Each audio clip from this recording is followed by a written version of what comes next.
can't get up higher than you guys, so we'll just go spend our time doing something else and we'll just get our leads from you. And so long as you can keep that lead, you can arbitrage that and do better, because their alternative is to buy keywords.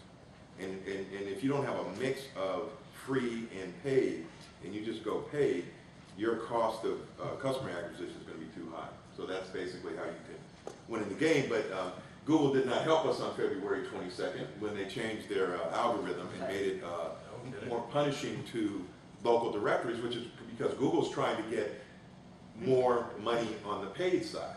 I mean, it's not just the altruistic, do no evil. It's also if they can force people to have to buy keyword position, they're going to make more money. And so they did that, and we're having to deal with that now. We're having to go and start scrambling and getting other forms of traffic, but we still think we can get it more efficiently because we're going to have content, we're going to have a lot of other things that will still give us some lead. Let's talk about scaling. I know, so you're talking about SEO, and anything that you're willing to share. I mean, I think a lot of us in the panel sort of been trying to figure out how to do better SEO and stuff, but I don't know, and we could spend, a whole session on SEO tactics, but, how do you scale a lead gen business and maybe help in terms of thinking, what are the one or two things that you're thinking about that are important? We're probably on two kind of opposite ends of the spectrum from that standpoint, in that a Place for Mom, our model is that when a family comes and asks us for assistance, we put them in connection with an elder care advisor who is our employee, home office based. We have about 500 of them all around the U.S. And they're local, and they know the properties, they've had feet inside and so forth. And that advisor then works with them to get them placed, and then when they're placed, then we make a fee. So we're way down at the end of that value chain. It is where we get paid.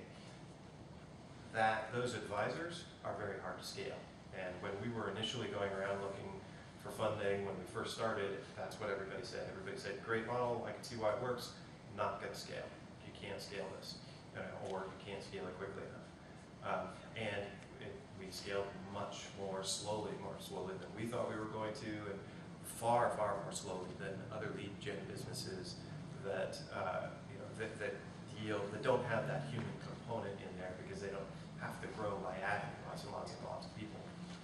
So that was the downside. Did you, can I ask, just interrupt you there? Sure. Did you, because I think this is a question did you try when you were starting out to prove out your model in a small place and then go, or did you just go national out of the gate? Because I mean, there's two ways to sort of we had to go skin the national cat. out of the gate, because at the time there wasn't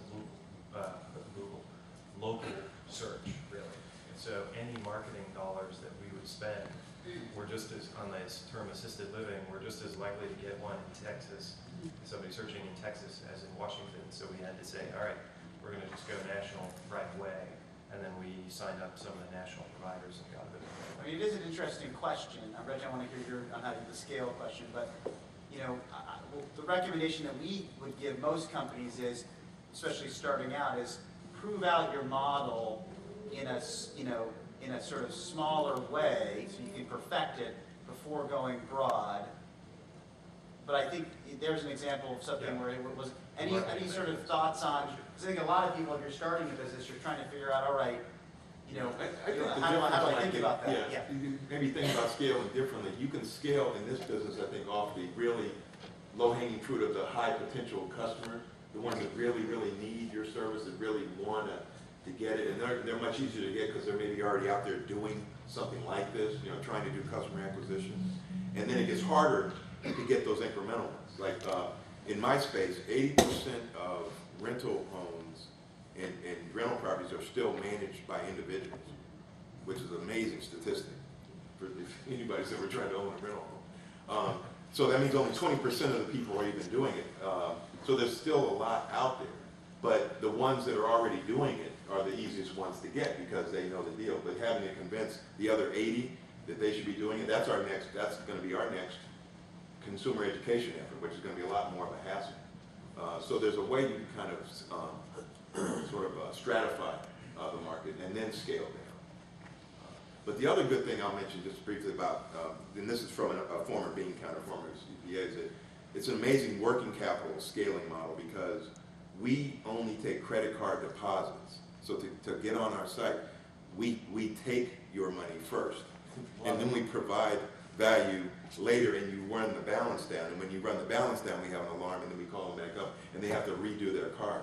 So in terms of working capital, Sorry, that is genius. And that's actually really That is great. absolute genius. so and it allows you to be self-funded, Right. Yeah.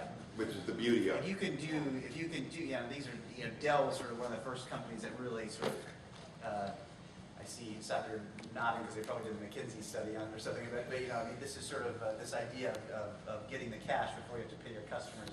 We did that at Amazon, right? Yeah, So Amazon if you has- look at, we were non-profitable for 7 years. But the way the model worked was we were growing extremely high and you paid us with credit card and we paid the supplier 64 days later. And that funded basically a massive growth.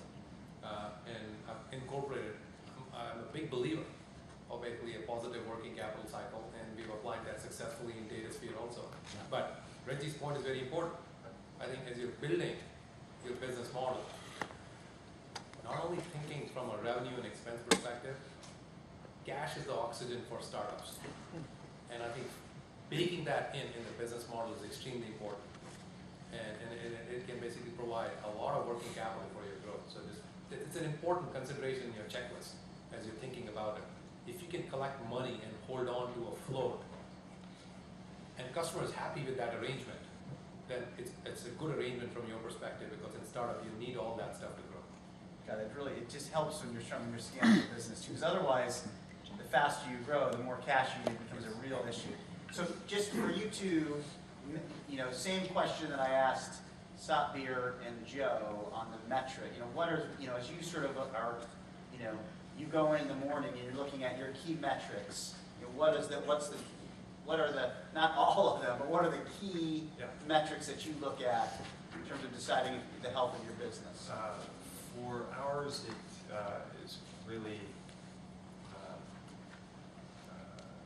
it's really revenue per move-in and cost of marketing per move-in. It's those two. Everything that's at the very bottom end of that funnel for us, right? So we've got cost per click, cost per lead, cost per referred lead, cost per tour, cost per move-in, and then revenue per move-in, and then tracking that at a source level, at really at source level.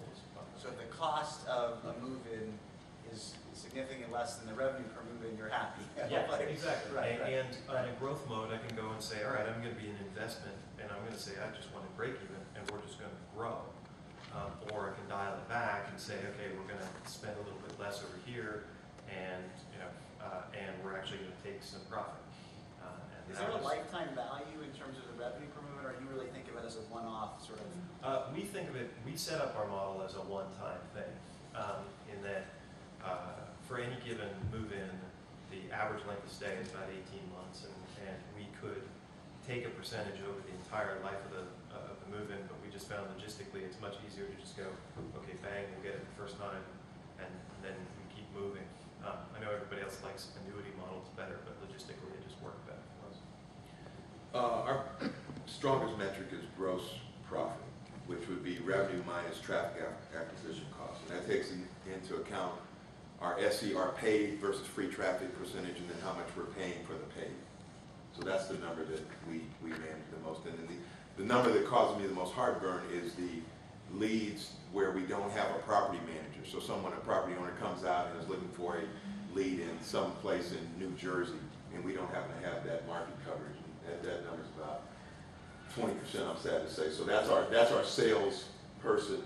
Where the hell is that property manager there? So those are the things. Let's talk about data. Sorry, questions? Yes. Yeah, a follow-up for John.